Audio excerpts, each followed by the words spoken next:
my ultimate goal is to get to Olympic Games, and once I get there, I'm only there for one reason, and that's a gold medal.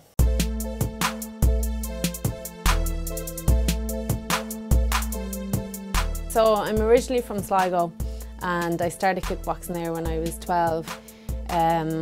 And once I started kickboxing, I just fell in love with it. I would have been into like a lot of sports from a young age in school, like basketball and athletics and that. So, but once I started kickboxing, they all kind of took a back seat, and I just started focusing totally on that. I won my first senior medal at 17 at the European Championships. And then just things took off from there. I started training with a club in Dublin, which was a pretty high level club, so that took me from just making podiums at bronze kind of level right up to the top of that. So then I would have been kind of targeting finals and getting gold medals.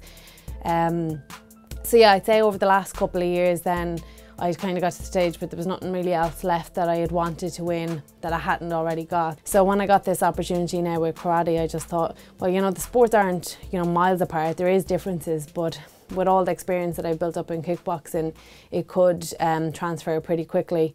So yeah, it would mean a lot to get to the Olympic Games, and that's the ultimate dream.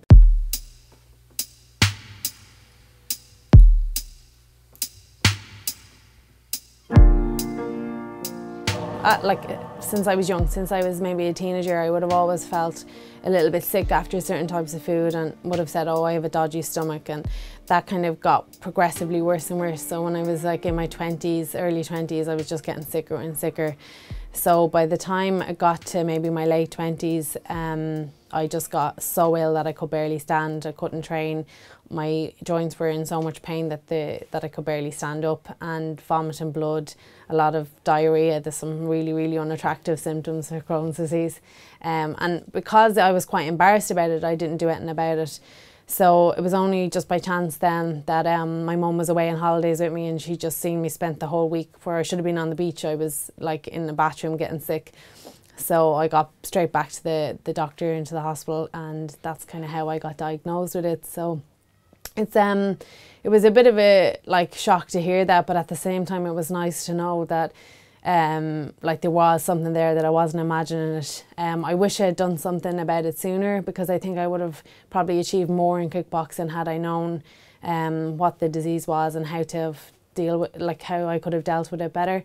But at the same time, I'm really lucky now that I have a diagnosis and that I've got like a lot of good support around me and the right medication to kind of to keep me healthy, and hopefully keep me healthy for another 2.5 years to get to the Olympics. So yeah, funding is always like a problem. I'm sure it's the same problem for a lot of athletes, but in our sport, even though we're now an Olympic sport, there hasn't been any funding from Sport Ireland directly. Like I'm quite lucky that my club is quite supportive, and they do help out wherever they can. But at the same time, considering the qualification pathway for Tokyo, there's an awful lot of need for funding. So for me to qualify, I have to travel to so many countries across the world, and a lot of those will be Asia and South America. So I've set up a fundraising campaign online on GoFundMe, and hopefully that's going to help me try and, I guess, represent my country and get to the Olympic Games. Representing your country at Olympic Games is something for me that's the pinnacle of sport, so that's hopefully something that I'll do.